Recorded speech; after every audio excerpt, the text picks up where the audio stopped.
I've come across several videos of a creator on here talking about being the ugly friend, what it's like being ugly and being treated like you're ugly, and these different types of experiences that folks have under the lens of ugliness, I guess, right?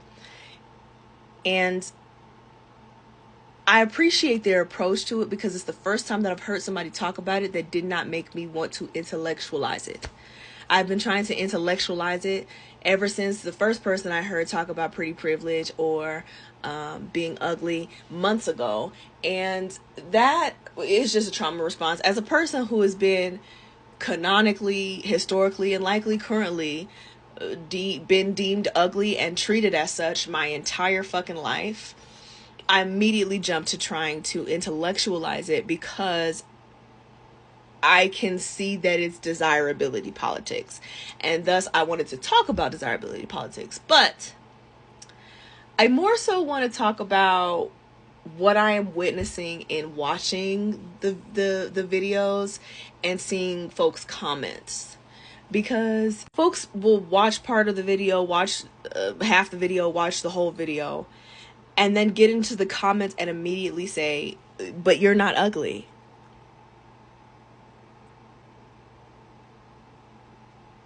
Thanks. And I think it's well-intentioned. I do. I think it's well-intentioned, but I also think it's coming from a place of not really knowing not being aware of what I think might be the real discussion or the real discourse, which is that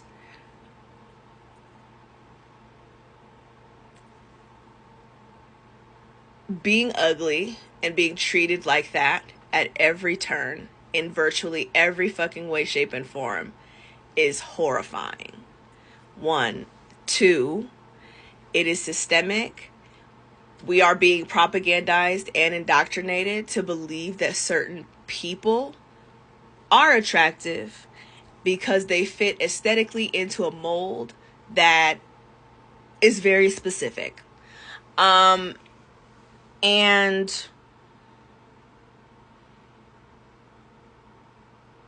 I think 3, and maybe the foundation of it, is that ugly or not, why is that a justification to dehumanize a person? What an idiotic fucking thing to do. Beyond the fact that it's fucking mean-spirited, disgusting, and harmful. But dead ass, like, and I want to speak more so to the systemic thing real quick too, because as it pertains to folks who when we don't realize we're being propagandized and indoctrinated, and that is the point.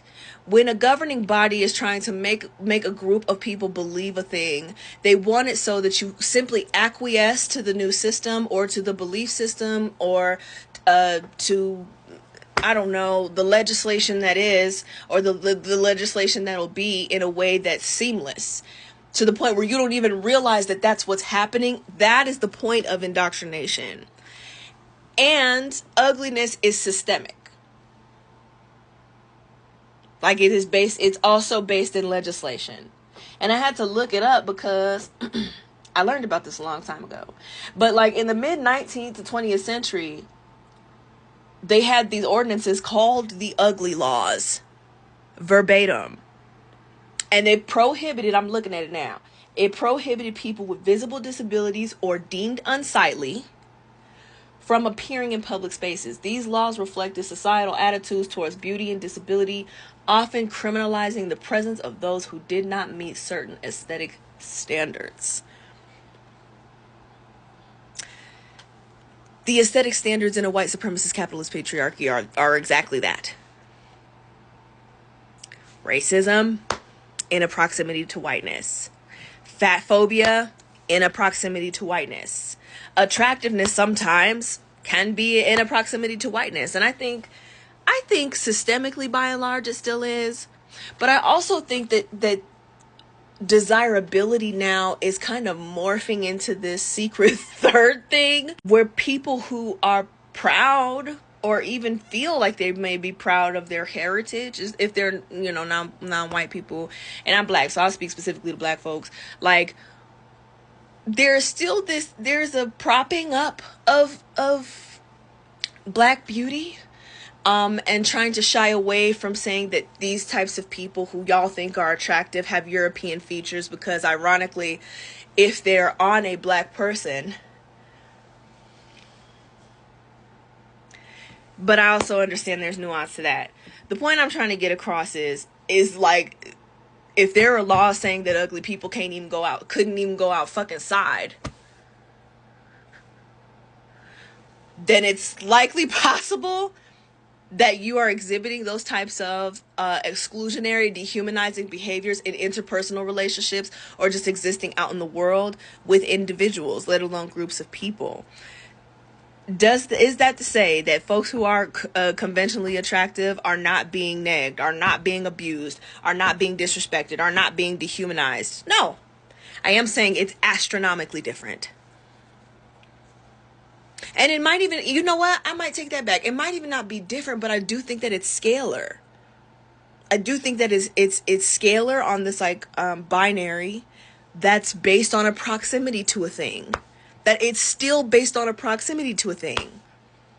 And so I just simply don't believe, like, dehumanization is dehumanization. Being dehumanized is that. But I do think that people will...